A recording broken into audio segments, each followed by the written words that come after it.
Kalau udah memenuhi kriteria ya sekolah swasta, terus eh, Bosnas atau Bosda turun. Lah di dalam saya ngomong Bosda ya. Di dalam Bosda itu ada operasional untuk honor atau gaji atau salary guru. Unsur itu saya yakin nanti lebih komplit ya. Nah, regulasi kalau turun termasuk pengaturan honor untuk guru swasta yang include di baik yang dari Bosnas maupun Bosda. Nah, harapan kami itu juga sehingga dana Pemkot yang tujuannya baik untuk peningkatan ya pendidikan gratis ada pertanggungjawaban. Anak tidak sekolah atau ATS dan anak putus sekolah APS ya. Tidak sekolah berarti mungkin sama-sama ya. Sama sekali mulai dari SD gak sekolah, SMP lebih-lebih ya. Putus sekolah kadang-kala dari SD protol atau mungkin SMP protol ya nggak sekolah. Sehingga memang data dari Dikbud tempo hari 2024 ya yang melakukan hearing dan sharing bulan Maret kemarin dari 4.500 siswa-siswi yang ATS atau APS itu udah terkurangi sekarang 3.000 berapa. Karena apa? Kurun waktu tahun 2023 dan 2024 kemarin, info dari Dikbud sudah melakukan sistem pendidikan alternatif. Halo Tribuners, kembali lagi bersama saya, Septiana Eka dalam podcast Malang Live. Mahkamah Konstitusi baru saja memutus perihal pendidikan SD SMP gratis baik sekolah negeri maupun swasta. Tentunya, keputusan MK tersebut akan mengubah dunia pendidikan kita dari sisi pembiayaan yang dialokasikan oleh pemerintah Kota Malang, khususnya untuk pembiayaan di SD dan SMP swasta. Pasalnya, pada umumnya selama ini pemerintah telah mengalokasikan anggaran hanya untuk pendidikan di SD dan SMP negeri. Implikasi dari putusan MK tersebut akan berdampak pada keuangan daerah, khususnya membiayai pendidikan SD dan SMP swasta. Belum lagi, putusan MK tersebut juga akan berdampak pada kualitas pendidikan di sekolah swasta yang selama ini sebagian bisa disebut menjaga kualitas pendidikan dengan memberi fasilitas mumpuni meski biaya mahal. Lebih lanjut kita akan tanya-tanya kepada Pak Eko Herdianto selaku Ketua Komisi D DPRD Kota Malang. Assalamualaikum warahmatullahi wabarakatuh Bapak.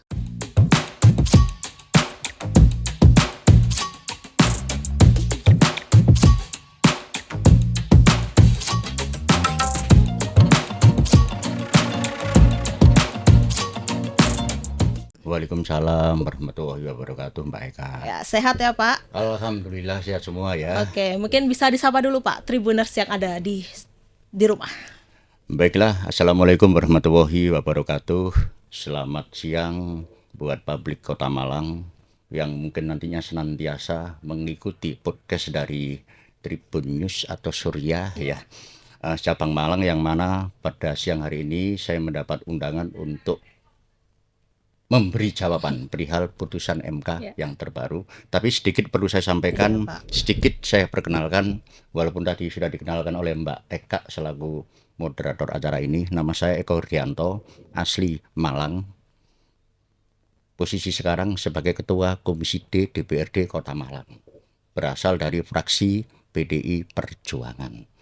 Di lingkungan DPC Partai, saya selaku Sekretaris DPC. Ketuanya beliaunya Bapak Made. Nah, ruang lingkup hubungannya dengan tupoksi saya sebagai Ketua Komisi D yang membidangi di bidang kesehatan, pendidikan dan semacamnya itu menyimak mendapat hasil daripada amar putusan MK perihal hasil sidang kalau nggak salah Selasa 27 Mei kemarin ya, yang menyampaikan memberikan amar putusan perihal pendidikan gratis bagi SD SMP kalau negeri sudah berjalan, SD SMP swasta. Lah, menyikapi dari situ tentunya kami ya sangat merespon secara positif walaupun tetap harus menunggu regulasi nanti yang berjalan atau diturunkan. Karena apapun keputusan dari semacam MK harus segera ada follow up dari kementerian terkait, yaitu Kemendikdasmen. untuk mengeluarkan perundang-undangannya atau regulasi atau peraturan Menteri Pendidikan Dasar dan Menengah. Kata kuncinya adalah untuk saat ini kita sama-sama menunggu regulasi tersebut. Kata kuncinya ya. Kata kunci. Karena pergerakan apapun untuk melaksanakan amar putusan MK harus diiringi dengan yang namanya regulasi. Itu. Oke, tapi Bapak ini kan Komisi D ya Pak ya, Ya, yang membidangi pendidikan. Dan betul. bagaimana tanggapan Bapak tentang putusan MK tersebut? Ya tanggapan kami tentunya ya secepat mungkin ada follow up dari kementerian. Kementerian ya Pak ya. Iya, biar apa? Segera eksekusi ke ya tingkat kota, tingkat kabupaten. Sehingga niat baik tersebut untuk memudahkan dan memberikan pendidikan gratis ke sekolah swasta bisa segera dieksekusi. Nah, Bapak ini kan selaku Ketua DPRD Kota Malang, Ketua komisi. Ketua Komisi D Ya, DPRD Kota Malang yang membidangi pendidikan. Tapi betul. Bapak pernah nggak mendapatkan keluhan dari pengelola sekolah swasta terkait putusan MK atau justru mereka menyambut gembira putusan MK tersebut? Sampai saat ini pasca putusan MK tanggal 27 Mei tersebut, kami terus terang belum mendapat semacam tanggapan atau keluhan baik tidaknya dari lembaga terkait, terutama sekolah swasta belum ya, karena kemungkinan juga dari pihak sekolah, lembaganya apa, MKKS atau apa ya, majelis apa pendidikan swasta atau apa gitu ya, itu mungkin juga masih menunggu regulasinya. Sehingga sekali lagi sama-sama menunggu regulasi. Berarti masih menunggu regulasi ya Regulasi, Pak ya. ya. Oke, pemerintah dan DPRD Kota Malang ini menyusun alokasi anggaran pendidikan. Dan berapa kira-kira Pak anggaran untuk sekolah SD dan SMP tahun 2025? Itu nanti perlu pembahasan penghitungan lebih rigid ya, karena kalau berdasar pengalaman yang kemarin, kalau nggak salah untuk tahun 2025 ini ya, untuk pendidikan khusus SD SMP negeri swasta total sekitar 154 M sekian, sekitar itu. Lah nantinya bila mana program pendidikan gratis ini sudah berjalan, saya yakin naik minimal 2-3 kali lipat. Kan penambahannya juga banyak juga itu ya. Entah itu lewat Bosnas ataupun mungkin Bosda dari Pemkot sendiri. Jadi kami perlu mengkaji, menghitung secara cermat sesuai dengan kebutuhan yang akan dibutuhkan. Berarti kan kalau misalkan dengan putusan MK ya Pak ya, nantinya otomatis pembiayaan pendidikan khususnya sekolah swasta akan menambah beban keuangan daerah ya Pak ya. Kira-kira berapa alokasi anggaran yang akan disediakan untuk menggratiskan pendidikan SD, SMP negeri dan swasta Pak? Baik, begitu program itu berjalan untuk nambahi dana pendidikan gratis terhadap SD SMP swasta, pastinya menambah beban dana dari Pemkot ya. Sehingga itu tadi saat sebelum menghitung nanti kita menunggu regulasi, karena ada regulasi yang mengatakan hasil daripada salah satu hasil dari amar putusan MK itu ya, pelaksanaan program pendidikan gratis ini kayaknya masih belum menyeluruh total. Harus ada kriteria tertentu bagi ya siswa yang mendapat program itu maupun sekolah swastanya. Ada kriteria lah. Kriteria tertentu itulah nanti yang diatur atau termaktub di regulasi. Sehingga kami baru bisa menghitung. Bener kan? Suatu misal SD SMP di Kota Malang, suatu misal ya, jumlahnya total 200 SD SMP swasta, 200 sekolahan dengan jumlah siswa-siswinya 10.000 suatu misal ya.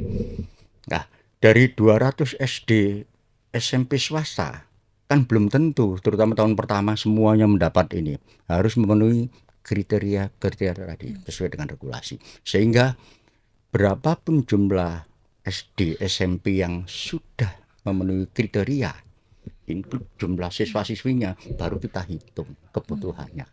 Itu kan ya, baru kita breakdown. Oh lah, selama kita belum itu tadi ya, belum memastikan mana sekolahan SD SMP yang memenuhi kriteria untuk mendapat program pendidikan gratis ini, ya kita masih si awang-awang ya, menghitungnya masih kurang akurasi lah.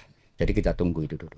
Berarti tunggu dulu. Tadi Bapak menyebut ada kriteria apa ya? Iya. Seperti apa kriteria Ya kira-kira? kemungkinan juga satu misal gini, sekolah swasta kan macam-macam grade-nya ya. Mohon maaf, kalau sekolah swasta Katolik kan memang kelasnya udah betul Ya. Tempo, Waing, terus apa itu di mana itu di Tidar ya.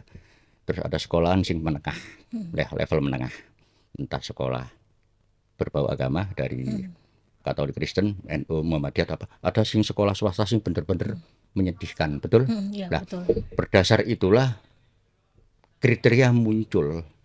Kan nggak mungkin disamakan sekolah yang memang mohon maaf ya kondisi lemah sama yang level tinggi tadi disamakan, kan nggak mungkin. Lah mungkin ada persentase makanya kriteria dimunculkan.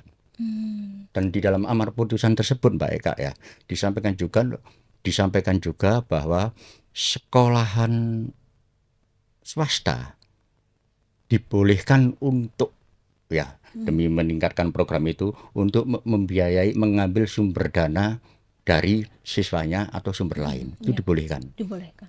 tapi tetap harus memenuhi peraturan perundang-undangan regulasi nanti itu dibolehkan. Jadi kadang-kala sementara ini mindset warga kan sekolah swasta gratis, sekolah gratis swasta dibiayai semuanya dan swasta nggak boleh menarik. Enggak, di amar putusannya boleh. Boleh. Boleh kan ya, Iya. tapi sesuai dengan peraturan perundang-undangan. Nah itu yang kita tunggu regulasinya itu ya. Tapi soal gaji guru ya Pak ya, gaji guru swasta, Swasta, kita berbicara tentang gaji guru. Apakah pemerintah Kota Malang juga akan mengalokasikan dari APBD? Ya tentunya seiring dengan itu tadi ya.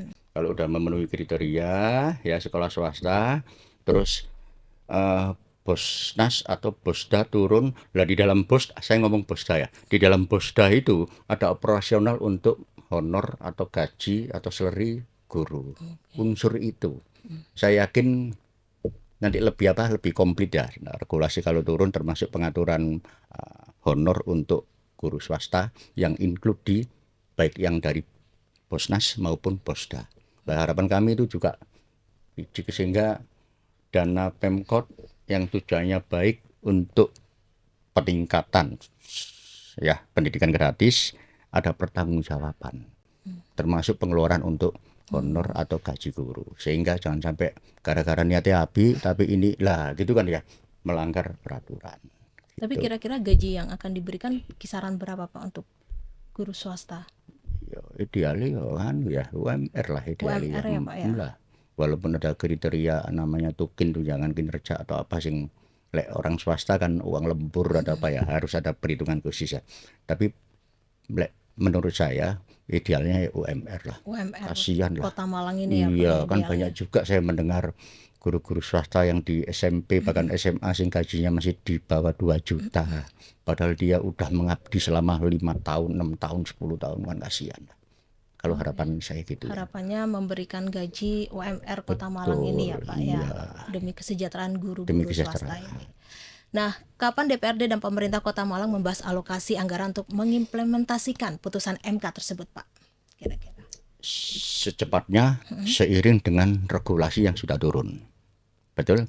Begitu regulasi atau aturan dari Kementerian Dikdasmen turun, sosialisasi langsung eksekusi. Sehingga kami DPRD Kota Malang langsung memfollow up dengan tentunya komisional pendidikan dan komisi kami, komisi D, melakukan raker-raker dengan para pihak terkait, baik itu Dikbud Kota ataupun mungkin elemen-elemen masyarakat yang masuk dalam wadah semacam Dewan Pendidikan Kota Malang atau pemerhati pendidikan Kota Malang. Kami adakan raker-raker untuk mendapat inputan ya, termasuk juga global RAP budgetnya nanti, sehingga kami punya gambaran inilah yang akan disampaikan ke Banggar, Badan Anggaran DPRD untuk pembahasan penganggaran bersama dengan timgarnya Pemkot Malang. Baru kita oncei, kita gelondongan ini butuh mungkin tahun 2026 ya, kebutuhan sekian-sekian. Penggodokan akhirnya saat pembahasan antara Banggar bersama dengan Timgar Pemkot Kota Malang. Secepatnya. Secepatnya ya, Pak. Selama regulasi itu cepat turun. Oke. Gitu ya.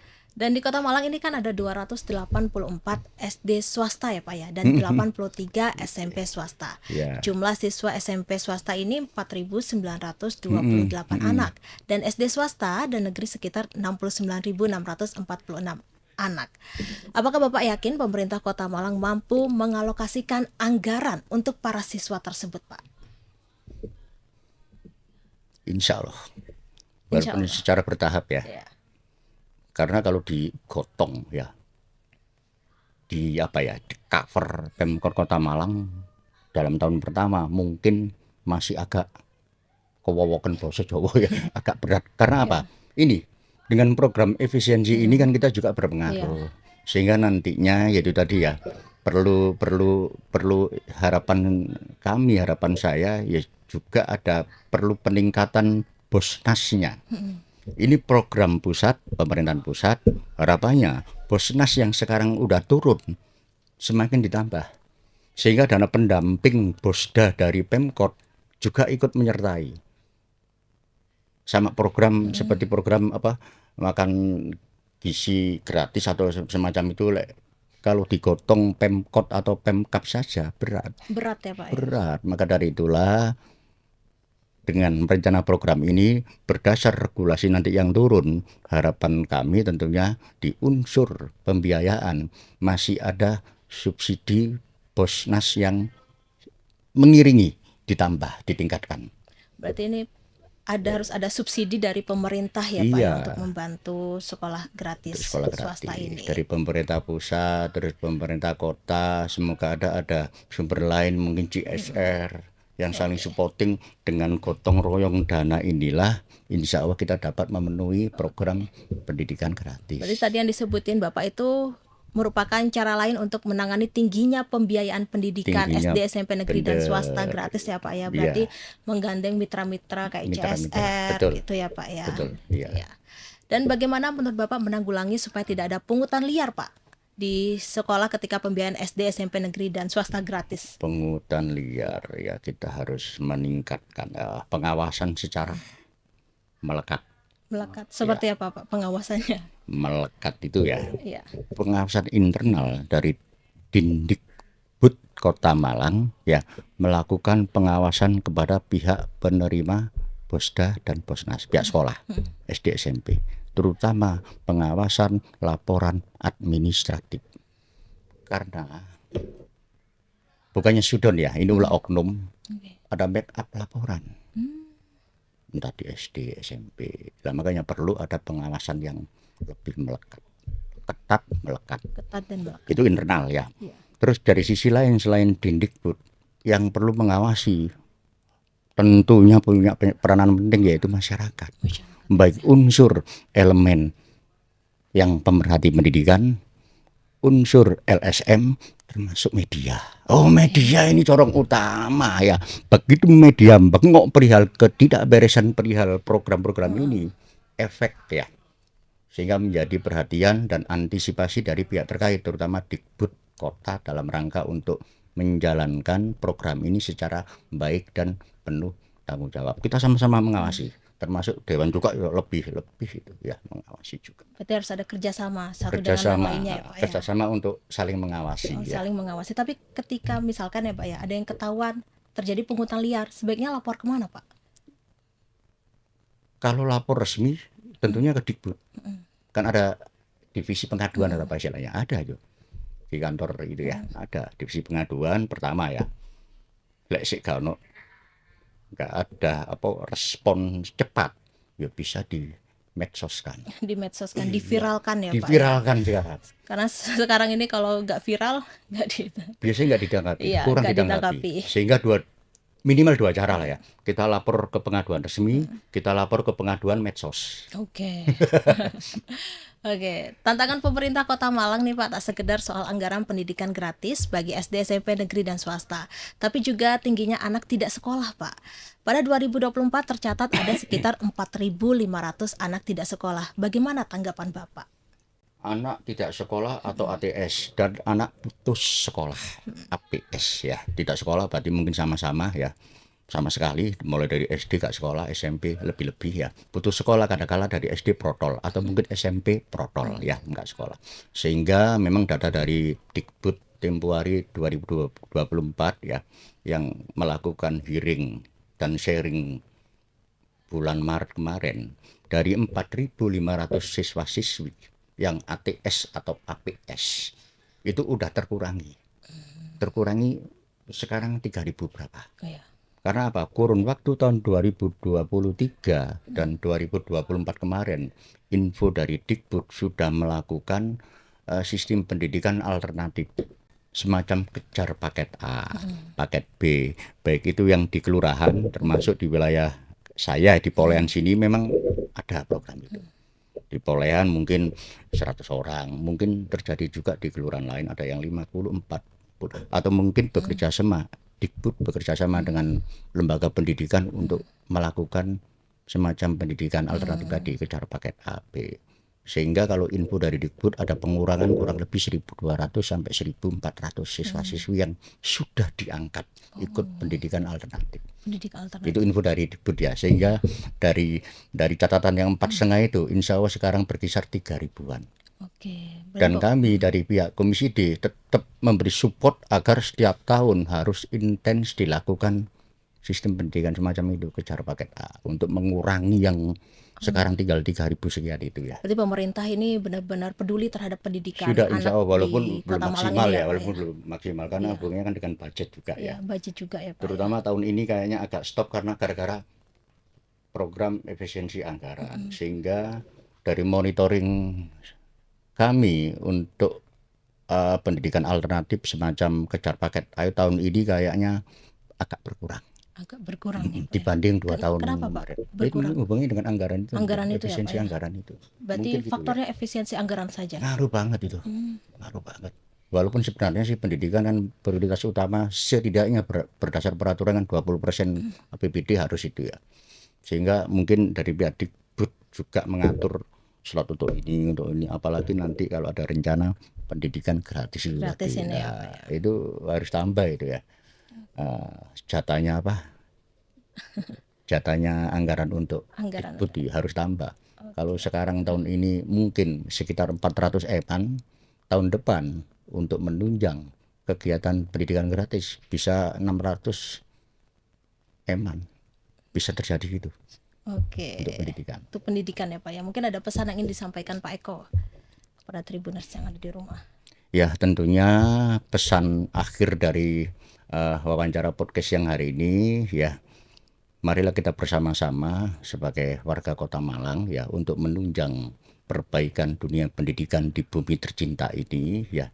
Kita tetap namanya ikhtiar ya, berharap regulasi nanti peraturan apapun di bidang pendidikan untuk masyarakat Kota Malang tentunya membawa keberpihakan warga Kota Malang. Bagaimana anak didik calon penerus bangsa warga Kota Malang bisa mendapat pelayanan gratis ya, pelayanan pendidikan gratis yang bisa dimanfaatkan oleh warga Kota Malang, sehingga generasi penerus Kota Malang ya bisa setidaknya melanjutkan tonggak estafet program-program pembangunan di bumi tercinta Kota Malang ini. Iya, apalagi Kota Malang ini identik dengan kota Pendidikan. pendidikan. Iya, benar. Oke, terima kasih Pak Eko Herdianto atas waktu dan kesempatannya telah hadir di studio Tribun Jatim Network Malang ini, Pak.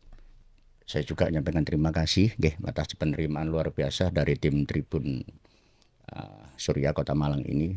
Semoga acara ini terus berlangsung secara baik, mendapat atensi respon positif dari masyarakat, dan Surya Kota Malang semakin berkibar di udara.